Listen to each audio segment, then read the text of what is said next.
చూస్ country delight, live better. ఇప్పుడే country delight యాప్ని download చేసుకోండి.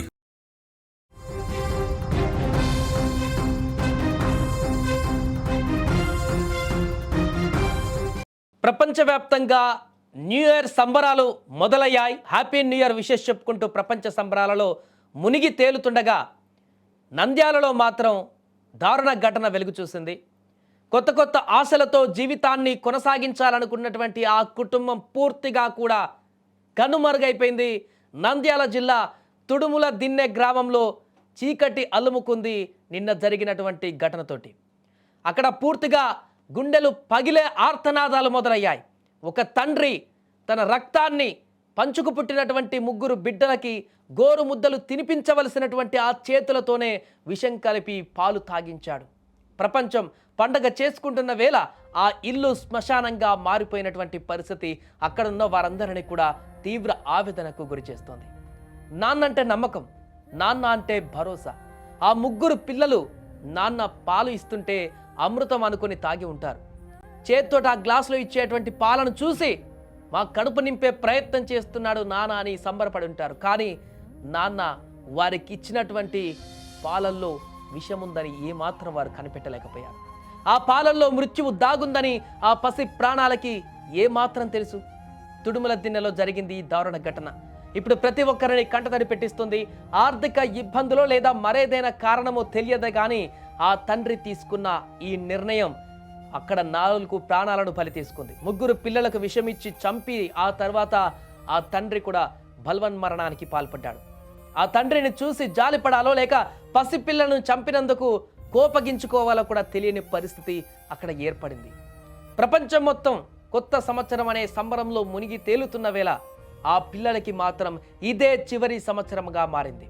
వాళ్ళు వేసుకున్న కొత్త బట్టలు, వాళ్ళ కళ్ళల్లో ఉన్న ఆశలు అన్నీ ఆ పాల గ్లాసులో కరిగిపోయాయి. ఎవరు ఊహించలేదు కన్న తండ్రి ఇంత దారుణమైనటువంటి పరిస్థితికి వెళ్తాడని చెప్పేసి. కన్న బిడ్డలను కూడా చంపేసి ఆ తర్వాత తను కూడా బలవన్మరణానికి పాల్పడ్డటువంటి ఘటన పక్కన ఉన్నటువంటి స్థానికులందరినీ కూడా ఒక్కసారిగా భయాందోళనతో పాటు తీవ్రమైనటువంటి ఆవేదనకు గురి చేసింది. అర్ధరాత్రి వేళ అందరూ 31st నైట్ పూర్తి చేసుకొని న్యూ ఇయర్లోకి అడుగు పెడుతూ కొత్త సంవత్సర సంబరాలలో మునిగి అందరూ విషెస్ చేసుకుంటున్న పరిణామం మిగతా ఇళ్లల్లో కనిపిస్తే ఆ ఇంట్లో మాత్రం చీకటి అలుముకుంది. ఆ ఇంట్లో మాత్రం నిశ్శబ్దం అలుముకుంది. ఆ ఇంట్లో పసిపిల్లల ప్రాణాలు గాల్లో కలిసిపోయాయి. ఆ తండ్రి కూడా బలవన్మరణానికి పాల్పడి ఆ ఇంటిని ఒక శ్మశానంగా మార్చేటువంటి పరిణామానికి దారితీశాడు. ఈ ఘటన ఒక్కసారిగా అక్కడ వారందరిని కూడా భయాందోళనకు గురి చేసింది. వెంటనే పోలీసులు ఉదయం అక్కడికి చేరుకున్నారు. ఎందుకు ఆ తండ్రి ఇంత కఠినమైనటువంటి నిర్ణయం తీసుకున్నాడు? ఎందుకు ఆ పసి పిల్లలను చంపాల్సిన పరిస్థితి ఏర్పడింది?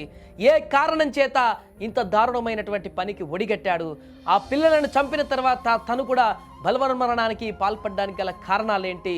ఏం జరిగింది ఈ యొక్క ప్రాణాలు పోవడం వెనక అనేటువంటి పూర్తి వివరాలను కూడా ఇప్పుడు అన్వేషిస్తున్నారు. చుట్టుపక్కల వారిని అందరినీ కూడా వివరాలు అడిగి తెలుసుకుంటున్నారు.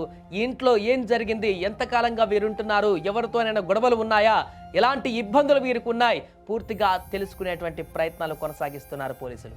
ఏదేమైనా కూడా ఈరోజు బయటకు వచ్చినటువంటి దారుణ ఘటన నంద్యాల వ్యాప్తంగానే కాదు 2 తెలుగు రాష్ట్రాలలో కూడా తీవ్రని విషాదాన్ని నింపింది. కొత్త సంవత్సరం మొదటి రోజే ఇంత దారుణమైనటువంటి ఒక వార్తను వినాల్సి వస్తున్నందుకు మనకు కూడా బాధ కలిగించేటువంటి అంశంగా మారింది. పూర్తిగా ఆ 3 పిల్లల యొక్క జీవితాలను అంతమొందించినటువంటి ఆ తండ్రి తన జీవితాన్ని కూడా తుదుముట్టించుకున్నటువంటి ఘటన సంచలనంగా మారింది. ఈరోజు మాకు 9 గంటలకు ఇప్పుడు సమాచారం వచ్చింది. వేములపాటి సురేంద్ర అనే అతను ఇంట్లో ఫ్యాన్కు ఊరేసుకొని చనిపోయినాడని చెప్పేసి సమాచారం రాగానే నేను, మా సిబ్బంది, మా ఆళ్ళగడ్డ రూరల్ సిఐ గారు రమణ గారు అందరం కూడా వచ్చి సీన్కి వచ్చాము. ఇక్కడ చూస్తే అతను ఆల్రెడీ సురేంద్ర అని చెప్పేసి అతను చనిపోయి ఉన్నాడు. ఆ బాడీని కూడా వాళ్ళ అమ్మ తమ్ముడు వాళ్ళు దించిపెట్టారు. చూస్తే పక్కన 3 పిల్లలు ఉన్నారు, చిన్నపిల్లలు. పెద్ద అమ్మాయి పేరు కావ్య 7 ఇయర్స్, రెండో అమ్మాయి ధ్యానేశ్వరి 4 ఇయర్స్, మూడో బాబు గగన్ 2 ఇయర్స్. 3 కూడా చనిపోయి ఉన్నారు. వాళ్ళ తండ్రి సురేంద్ర మాత్రం ఫ్యాన్కి ఉరేసుకొని చనిపోయినాడు. కానీ 3 చిన్నపిల్లల మరణానికి ఇంకా కారణం తెలియదు. ఇది ఇంతకుముందే పోయిన ఆగస్టు నెలలో వాళ్ళ భార్య సురేంద్ర భార్య మహేశ్వరి కూడా ఆమె కూడా సేమ్ ఫ్యాన్ కురేషన్ చనిపోయింది.